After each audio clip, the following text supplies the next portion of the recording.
A time in the White House is simply a dream come true for anyone who eventually gets there. Nonetheless, the White House is meant to be a home to a particular head of state for a given length of time. There are also some limitations to living in the White House. Inasmuch as you are allowed to live like the most important human being on the planet, you are never allowed to open your windows, decorate some rooms, and go where you'd wish without approval. Shockingly, as an occupant in the White House, you are also not allowed to own an iPhone without it having intense security settings that would leave it feeling so monitored and watched. An iPhone in the White House is more or less like a child's phone, which is expected to have full parental protection. Having made mention of all these, it is also important to note that leaving the White House can be as shuddering as it is exciting to live in. One would think that as an ex-president, going back to a normal life after being in the White House would come without much expectations or challenges. Well, that is not the case. When presidents and their families leave the White House to head back to their normal lives, they are not only given a 10-year Secret Service protection, they also get 7 months of transition funding, 30 months of private services, and protection. They also get a salary not more than $150,000. Given how they are taken care of in the White House, this provision is more or less tossing these former presidents and their families in the cold. No doubt, there is a whole of adjusting that comes with finishing one's tenure as the president. But the question that is probably on most minds is, where do these presidents go once they are done with their public service? What do they do there, and why do they choose where they stay after their tenure? The first president we will look at is Barack Obama. Obama was the president of the United States of America from 2009 till 2017. All through his days in the White House, he was rather vocal about his living plans right after his office. Although everyone thought Barack would be headed for his house in Chicago after his tenure, Obama decided to stay back in D.C. for his youngest, Sasha. According to him, he wanted to stay in D.C. to allow his daughter to finish school instead of buying a property almost immediately. Don't make any mistakes. Though there was a huge cutback to the former president's financial status, he still could afford to get himself a good home if he wanted to. Nonetheless, Michelle and Barack decided to rent a house in the upscale neighborhood. When we say house, we mean a mansion of over an 8,200 square foot home that was about 9 bedrooms and 8.5 bathrooms that are worth over $6 million, given that this property is situated in Washington, D.C. No doubt, properties in D.C. have some of the most expensive homes in the entire world. So, that price does make a lot of sense. For a vintage cottage experience, a tour outside the home will keep you dazed, while the interior offers the polar opposite of what is seen on the exterior. Inside this home is a minimalist modern design with a kitchen that flaunts white, black, and gray accents that are also seen scattered throughout the remaining part of the home.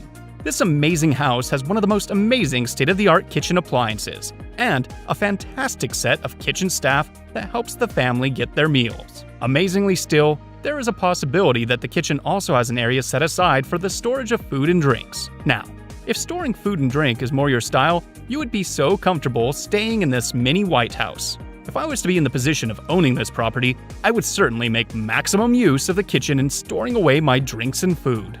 Moving a little beyond the living room, you'll discover several sitting areas within that part of the building. The window panels connect the exterior of the mansion to the interior, and the vintage design noticed within these areas is not lost on guests touring the area. These vintage designs sport sleek lines and minimalist colors that are mostly seen in the interior of the home. Again, the main living area is not only subtle, but it is also very cozy, with a huge fireplace for really cold nights. And yes, the dining room flaunts a weathered wood ceiling that contradicts the white walls and dark wood floor, which is the original color of this mansion.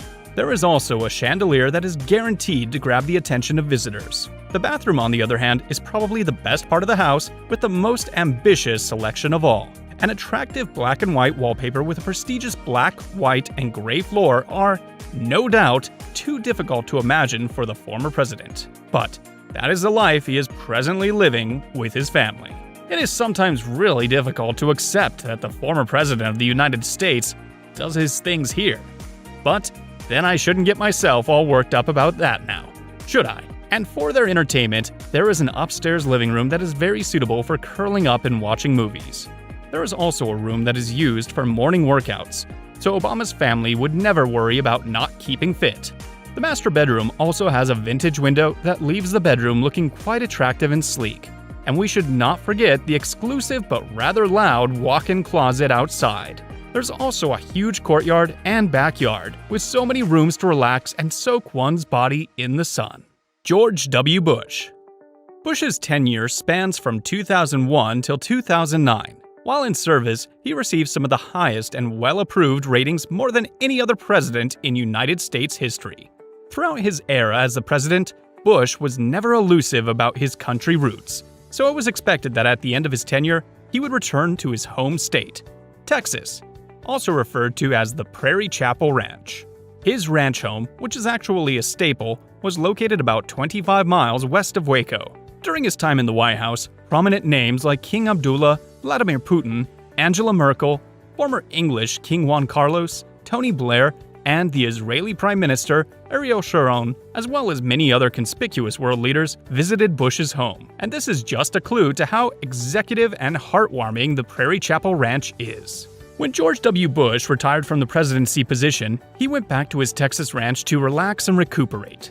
Given the layout and design of the prairie, it is very easy to see why the former president decided to go back home. Positioned on 1,600 acres of land, the ranch also has a 40-mile network of horse riding trails and bike tracks.